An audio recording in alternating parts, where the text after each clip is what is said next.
Hello friends, अस्सलामु अलैकुम। मैं आप सबके सामने एक सच्चा वाक़या पेश करना चाहती हूँ। इस वाक़या का उन्वान है नन्नों का कायदा। एक बादशाह ने अपने वजीर से कहा, मुझे एक बात समझ ही नहीं आती कि मेरे पास दुनिया जहान की राहत का सामान है, लेकिन फिर भी दिल खुश नहीं। लेकिन मेरे खादिम के पास कुछ नहीं, ना माल व दौलत, ना महलात व साइशक, मगर हर वक्त खुश व खर्रम रहता है। वजीर ने कहा, इस पे नन्नों का कायदा जारी फरमाए।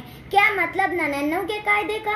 वजीर ने कहा, रात नन्नों दिनार एक थैली में डालकर इसके दरवाजे पे लटका दे, लेकिन ऊपर लिख दे कि ये 100 दिनार तुम्हें मेरी तरफ से हदिया है।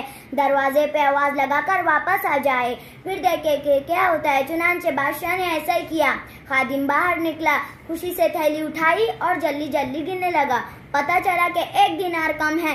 दोबारा गिनती की, फिर भी नन्नों। अब दरवाजे के आसपास ढूंढने लगा, शायद कहीं गिर गया हो, मगर ना मिला। थोड़ी देर बाद बीवी बच्चे बाहर आए और तलाश में लग गए। यूं ही पूरी रात 1 दिनार की तलाश में गुजार दी।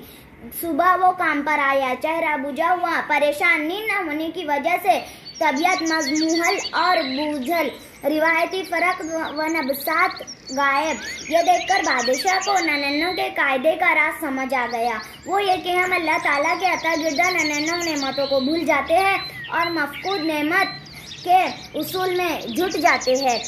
वही हर वक्त हमारी सोच और फर्क वो ये कि हम अल्लाह ताला के अता गिरदा नन्नों नेमतों को भूल जाते हैं और मफकूद नेमत के उसूल में छट जाते हैं। वही हर वक्त हमारी सोच और फिक्र का महावेर और इसी के लिए तब दौर और मेहनत, इसीलिए बेशुमार नेमतों के होते भी परेशान रहते हैं। हर हाल में अल्लाह करीम का शुक्रिया अदा करना चाहिए जो खुश रहने की शह कीद है। अल्हम्दुलिल्लाह अला कुल हाल। अस्सलामु अलैकुम व रहमतुल्लाहि व बरकातुहू।